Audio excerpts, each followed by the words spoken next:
Facts about Tigray Part 7.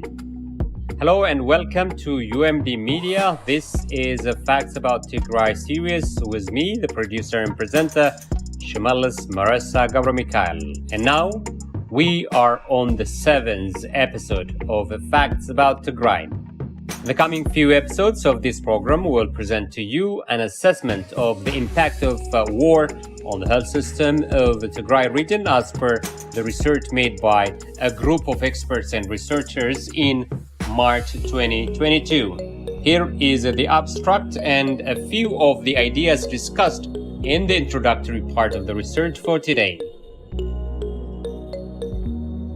As we always call up, please stay with the program. And dear viewers and listeners, if you can, follow us on different social media platforms and via satellite as well.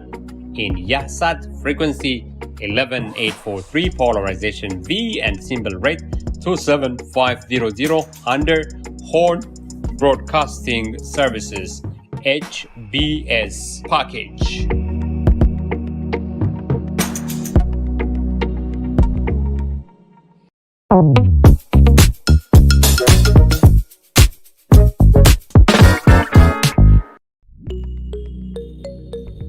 The war in Tigray started in November 2020 and went all the way to the end of 2022, which has brought enormous damage to the health system in the region.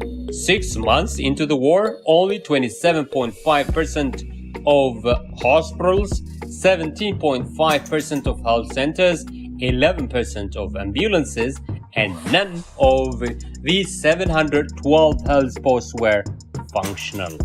As of June 2021, the population in need of emergency food assistance in Tigray increased from less than 1 million to over 5.2 million. While the pre-war performance of antenatal care, supervised delivery, postnatal care and children vaccination was 94%, 73%, 63% and 73% respectively, and none of these services were likely to be delivered in the first 90 days of the war, as we recall. These data indicate widespread destruction of livelihoods and collapse of the healthcare system. The widespread use of hunger and rape during the brutal war and the targeting of healthcare facilities seem to be key components of the war, as it was reported time and again. To avert worsening conditions, immediate intervention was needed to deliver food and supplies and rehabilitate the healthcare delivery system and infrastructure, but it didn't happen, at least up until now. Tigray is one of the 10 regional states of Ethiopia, with a population of 7.3 million in 2021, based on the 2007 Ethiopian Housing and Population Census. Since the 4th of November 2020, the Tigray regional state in northern Ethiopia has faced a devastating armed conflict or war.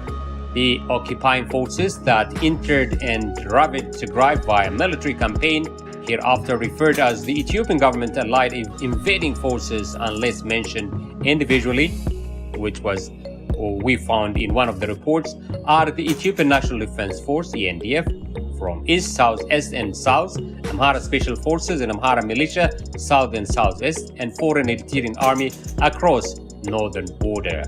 Forces fighting on behalf of the Tigray regional government and people are called Tigray Defense Force, as we know, TDF. According to the data released back then, as a result of the war, it is estimated that more than 52,000 civilians have been killed. By now, it has reached over closely 2 million all in all, as we see in different reports, and 2.3 million people displaced only in Tigray.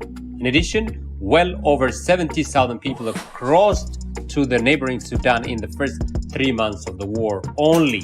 In addition, 7 months into the war, the World Food Program reported that 91% of the region's population required emergency humanitarian assistance.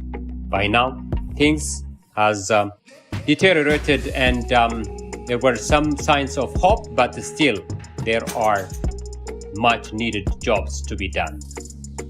Well, dear viewers and listeners, that brings us to the end of the program for this episode. Thank you for watching and have a good one.